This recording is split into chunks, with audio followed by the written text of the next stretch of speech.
Ecuatorianos y ecuatorianas, a continuación el presidente constitucional de la República del Ecuador, el economista Rafael Correa Delgado, dará un mensaje a la nación. Bienvenido, presidente, el país lo escucha. Queridos compatriotas, muy buenas noches. La semana pasada tuve que ausentarme del país para representarlo en importantes eventos internacionales. Mientras yo he estado afuera, Ecuador ha vivido días de gran intranquilidad, con grupos opositores extremadamente agresivos. Agradezco muchísimo el compromiso y sacrificio de eventos internacionales de la revolución. Mientras yo he estado afuera, Ecuador ha vivido días de gran intranquilidad, con grupos opositores extremadamente agresivos, salvajemente agredidos. Agradezco muchísimo el compromiso y sacrificio con su presencia, mayores desmanes. Lamento mucho, queridos compañeros, no haber podido estar aquí con ustedes en estos momentos duros. Felicito a nuestro querido vicepresidente Jorge Glass, quien en mi ausencia ha manejado con mucho tino tan delicada situación. De igual manera agradezco y felicito al ministro del Interior, de Seguridad, de Defensa, a nuestra policía y militares, nuestra solidaridad con los policías golpeados y heridos, así como con sus respectivas familias. En democracia, queridos compatriotas, jóvenes, todos tenemos derecho a manifestarnos, pero nadie tiene derecho a la violencia. Queridos conciudadanos, especialmente ustedes, jóvenes, el gran pecado social de nuestra América es la injusticia. ¿Cómo podemos llamarnos el continente más cristiano del mundo, siendo a su vez el más desigual? Porque eso es nuestra América, América Latina, el continente más desigual del planeta. Nos llamamos un continente de paz, pero la insultante opulencia de unos pocos en América Latina, al lado de la más intolerable pobreza, son también balas cotidianas en contra de la dignidad humana. Esas casas sobre el agua, en Guayaquil, en Estero Salado, y si siguen con el estero acaban en esas casas lujosas, mansiones. Eso también son atentados, son bombas diarias contra la dignidad de las personas. El Papa Francisco nos dice, la inequidad, la injusta distribución de las riquezas y de los recursos es fuente de conflictos y de violencia entre los pueblos, porque supone que el progreso de unos se construye sobre el necesario sacrificio de otros y que para poder vivir dignamente hay que luchar contra los demás. El bienestar así logrado es injusto en su raíz y atenta contra la dignidad de las personas, lo dice el Papa. Queridos jóvenes, toda excesiva acumulación de riqueza es injusta, es inmoral. Se puede llamar democracia a una situación donde menos del 2% de familias poseen el 90% de las grandes empresas. Es meritocracia que un alto ejecutivo pueda ganar en 2 meses, lo que gana un obrero en toda su vida. ¿Cómo pueden dormir tranquilos? ¿Moralmente se puede justificar todo esto? No hablemos de paz, de justicia, ni siquiera de democracia, mientras existan estas contradicciones, estas diferencias.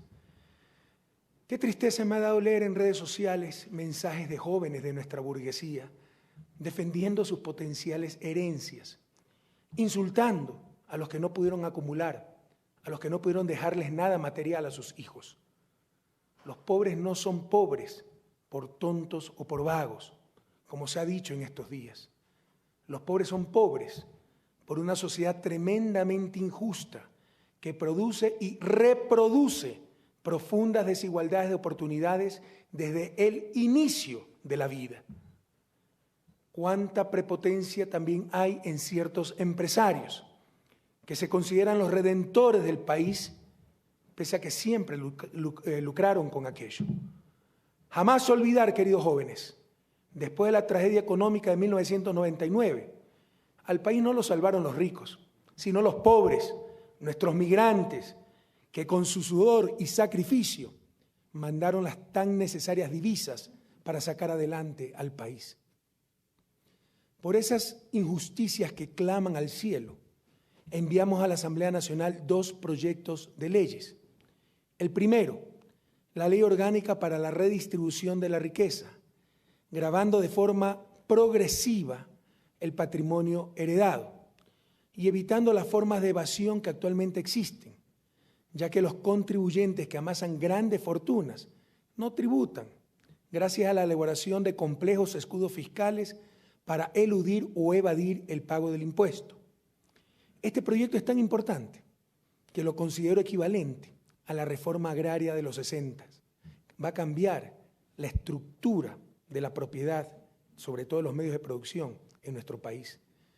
El segundo proyecto es para gravar las ganancias extraordinarias, fruto básicamente de la especulación con inmuebles, lo cual produce una socialización de las pérdidas, el gasto en inversión pública y la privatización de las ganancias, la exagerada plusvalía para el dueño de un terreno. Los proyectos solo afectan a los herederos más ricos, menos del 2% de la población, y en realidad afecta al 0.1% de la población de manera significativa. El resto también va a pagar muy poco. Afecta a menos del 2% de la población. Y en cuanto a los especuladores de tierras, es un porcentaje incluso aún mucho menor. Si pensáramos tan solo, queridos compatriotas, en nuestro bienestar, con los niveles de popularidad que ustedes saben que mantiene el gobierno, y los que más lo saben son los opositores, lo mejor es no hacer nada, no tomar riesgos, pero no nos eligieron para eso. Por ello anticipé que iba a enfrentar el costo político de estas medidas, pese a que solo afectan a una mínima parte de la población. Sin embargo, grupos opositores han generado una violencia inusitada y siguen intentando provocar incidentes. ¿Se imaginan ustedes, por ejemplo, si la caravana opositora convocada por un irresponsable asambleísta para encontrarme en el aeropuerto de Tababela a mi llegada a Quito realmente hubiera logrado su cometido? En estos momentos probablemente estaríamos lamentando una tragedia. Este nivel de insensatez es muy grave para la seguridad de los ecuatorianos. Claramente buscan otro 30S, cuando pese a su violencia y abusos, no lograron que cediéramos en absolutamente nada. Pero 30S que nos costó 5 vidas, que siempre llevaré en mi memoria y en mi corazón, y no permitiré que aquello vuelva a ocurrir. Estoy profundamente convencido de que los proyectos de ley benefician a la inmensa mayoría de ciudadanos de mi país y que quienes lo desaprueban son los opositores de extrema derecha, grupos de presión y acaudalados personajes que sirven a intereses políticos, que han utilizado estrategias comunicacionales de terror para desinformar sobre el contenido de los proyectos y sus efectos, y de este modo infundir pánico en ciudadanos honestos y trabajadores. Recuerden que esa es la principal arma de ciertos medios de comunicación, de ciertas élites, el miedo. Con el miedo tratan de controlarnos, a no tener miedo, a tener fe. Pero por ello, para evitar que estos grupos provoquen más violencia, más aún cuando precisamos para la visita del Papa Francisco un ambiente de paz, regocijo, reflexión para su recibimiento, he decidido retirar temporalmente los proyectos de ley mencionados y abrir un gran debate, invitar a un gran debate nacional sobre las leyes en particular, pero en general sobre la clase de país que deseamos. Ojalá en este gran diálogo nacional participen Asamblea Nacional, gremios, organizaciones sociales, la academia, nuestros jóvenes en los colegios. Queremos debates, no gritos. Queremos argumentos, no manipulaciones. Queremos escuchar y hablar, no insultos ni infamias, peor violencia. Todo esto es lo que se debió hacer en la Asamblea, pero ha sido imposible con tanta desinformación y violencia generadas. Más allá del caso concreto de las 2 leyes, también es necesario que se discutan lo que está detrás de las diferentes posiciones. Aquí están en disputa 2 visiones de sociedad, la que legitima la acumulación ilimitada de riqueza y la minimización del Estado, satanizando instrumentos fundamentales de redistribución como los impuestos en un país de los más inequitativos del mundo, y satanizan los impuestos como instrumento de redistribución. Y la otra visión, aquella que representa la revolución ciudadana, la cual busca una sociedad más justa, un Estado adecuadamente redistribuidor. Se enfrentan a aquella visión que todavía piensa que hay una mano invisible que da a cada uno lo que merece, tan invisible que nadie la ha visto, como nos lo demostró la crisis de 1999, con aquella visión que considera que para la justicia y el desarrollo se necesitan manos bastante visibles, la sociedad tomando sus acciones conscientemente a través de la política y del Estado. Nuevamente lo dice el Papa, la teoría del goteo o derrame se ha revelado falaz. No es suficiente esperar que los pobres recojan las migajas que caen de la mesa de los ricos. El tiempo también nos permitirá desmontar mentiras creadas. Si alguien me demuestra que alguna de las leyes, como se ha hecho creer, afecta a los pobres o a la clase media, archivaré definitivamente los proyectos. Y que no nos vengan con el cuento que el perjuicio se dará por falta de inversión y empleo, que no insulten nuestra inteligencia. Ya sabemos que ese es el argumento para oponerse no al impuesto a las herencias, sino a cualquier clase de acción del Estado en beneficio del bien común. De igual manera, si como se dijo una y otra vez, alguien logra demostrar que las leyes eran con fines recaudatorios por un supuesto despilfarro de los fondos públicos, también archivaré definitivamente los proyectos. Pero si se demuestra que todo esto fue mentira, los falsarios deberán responder ante la ciudadanía. Necesitamos inaugurar una política de más seriedad y responsabilidad. El absurdo ha llegado a tal nivel que han convertido la defensa de sus intereses particulares y de sus bolsillos en la supuesta defensa de la familia. Para el gobierno de la Revolución Ciudadana, queridos jóvenes y compatriotas, el valor de nuestras familias no está en una chequera, ni en islas en el exterior, ni en los ceros de una cuenta bancaria.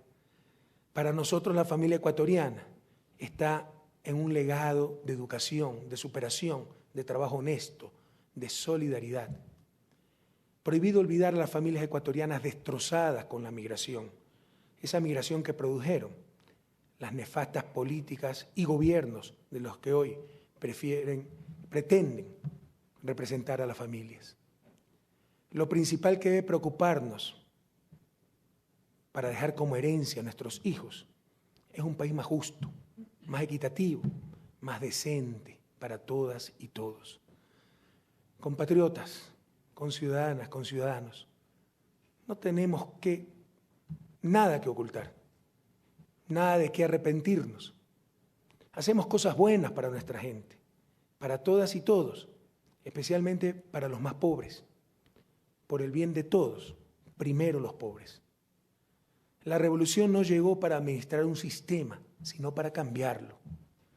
Aquí no ha habido los bochornos de la corrupción de Abdalá Bucaram, ni la destrucción de la institucionalidad con la pichicorte de Lucio Gutiérrez, ni el feriado bancario y robo de nuestros depósitos con Yamil Maguad.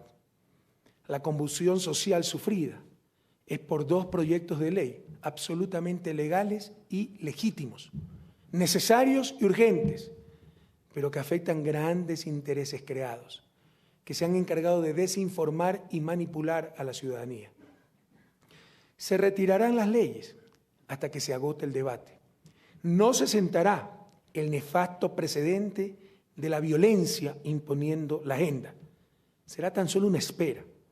Demostraremos y desmontaremos todas sus mentiras. La verdad prevalecerá. Podemos esperar. Esto no es para nuestro gobierno, es para las futuras generaciones, que recibirán un país menos excluyente, con la democratización de los medios de producción, cuya acumulación en pocas manos es una de las principales fuentes de inequidad. Pero no nos engañemos. Hay sectores que en base a la fuerza quieren lograr lo que nunca alcanzaron en las urnas. No buscaron cambiar las leyes, buscaron derrocar e incluso atentar contra el presidente.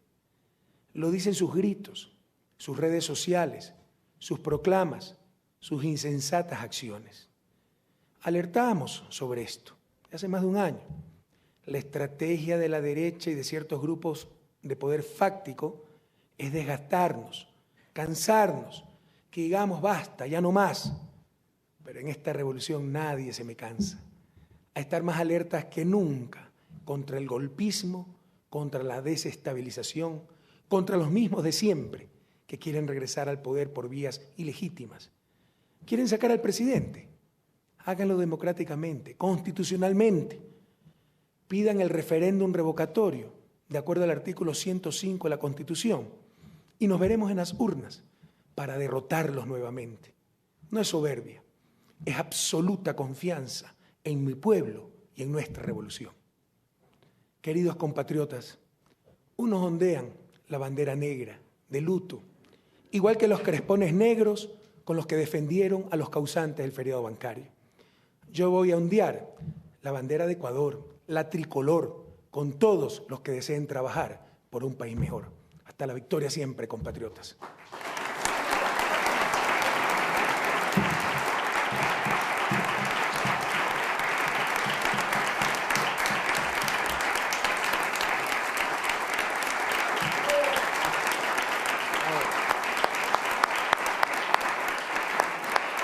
Este ha sido el informe a la Nación, ecuatorianos y ecuatorianas. Muchísimas gracias. Buenas noches. Buenas noches, muchas gracias.